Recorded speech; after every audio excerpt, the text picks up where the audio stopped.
Shalom kekasih Tuhan, selamat datang di channel saya. Di video kali ini saya akan membagikan firman Tuhan tentang mengapa Yesus adalah satu-satunya jalan ke surga.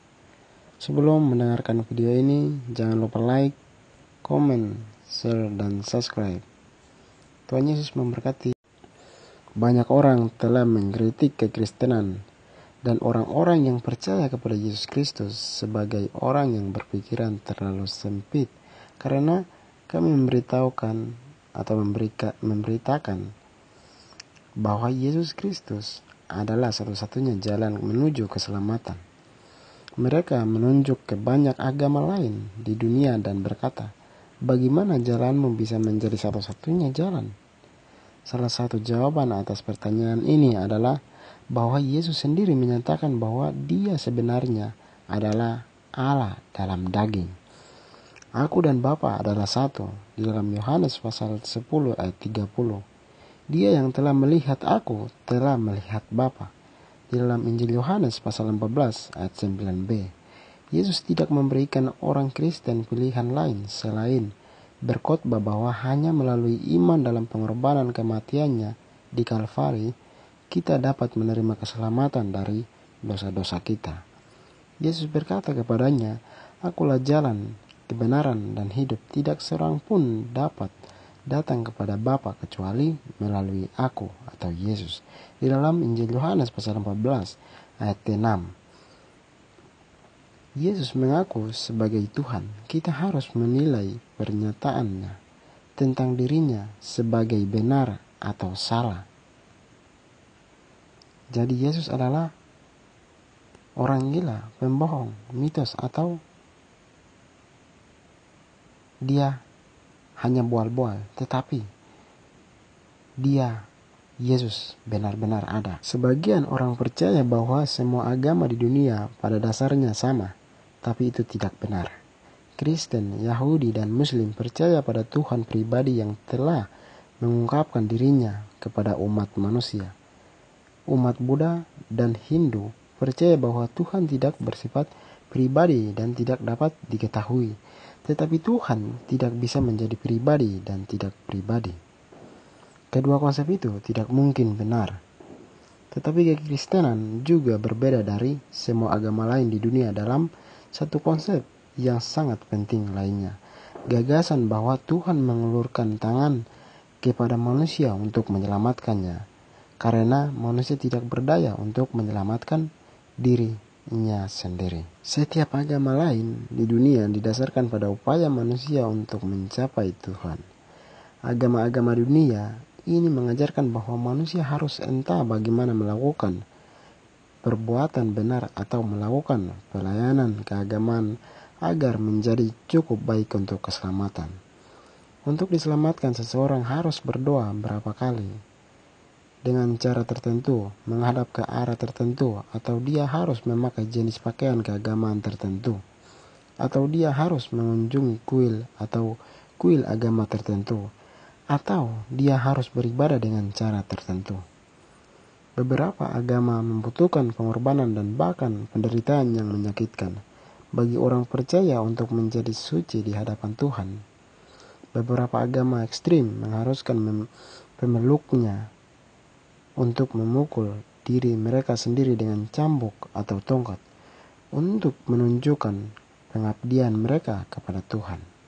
Beberapa mengharuskan peziarah untuk merangkak pada jarak tertentu dalam doa untuk mendapatkan poin yang benar dengan Tuhan. Beberapa agama mengharuskan ibadah pada hari Jumat, lainnya pada hari Sabtu. Tetapi dalam semua ini, perjuangan mengejar kebenaran didasarkan pada aktivitas keagamaan pria atau wanita.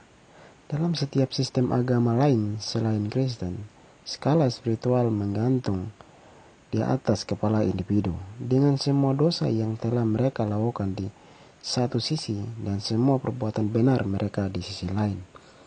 Orang tersebut tidak pernah tahu apakah mereka sudah cukup baik atau cukup berdoa atau bekerja keras untuk mendapatkan poin benar yang dibutuhkan untuk melawan dosa yang mereka peroleh. Tetapi Alkitab Kristen mengajarkan bahwa manusia adalah orang berdosa dan tidak akan pernah bisa mendapatkan keselamatan dengan apa yang dilakukan. Seperti yang dikatakan kitab suci, tidak ada seorang pun yang benar, tidak seorang pun. Di dalam Roma pasal 3 ayat 10. Karena setiap orang telah berbuat dosa, kita semua gagal memenuhi standar kemuliaan Allah. Dalam Roma pasal 3 ayat 23. Kita semua terinfeksi dan tidak murni dengan dosa ketika kita menunjukkan amal salah kita itu tidak lain hanyalah kain kotor. Di dalam Yesaya pasal 64, Rasul Paulus menjelaskan bahwa keselamatan hanya tersedia melalui pengorbanan yang dilakukan Yesus Kristus ketika ia memikul dosa-dosa dunia di kayu salib. Karena Allah menjadikan Kristus yang tidak pernah berbuat dosa menjadi korban penebus dosa kita, sehingga kita dapat dibenarkan di hadapan Allah melalui Kristus. Di dalam 2 Korintus pasal 5 ayat 21, Yesus tidak pernah berbuat dosa. Jadi dia adalah satu-satunya yang dapat membayar harga dan menanggung dosa semua orang yang pernah hidup di atas dirinya sendiri di kayu salib. Dia adalah anak domba kurban yang menanggung dosa umat itu ke atas dirinya sendiri. Keselamatan ini datang hanya melalui kasih karunia Allah kepada manusia dan kita hanya dapat menerimanya dengan iman, bukan dengan perbuatan apapun yang dapat kita lakukan. Karena oleh kasih karunia kamu diselamatkan oleh iman, dan itu bukan hasil usahamu. Itu adalah pemberian Allah, bukan hasil pekerjaan. Jangan sampai ada yang menyombongkan diri. Tidak peduli seberapa baik kita, tidak peduli seberapa religius kita, tidak peduli apa yang kita lakukan untuk Tuhan, kita tidak akan pernah cukup baik atau cukup suci untuk mendapatkan keselamatan.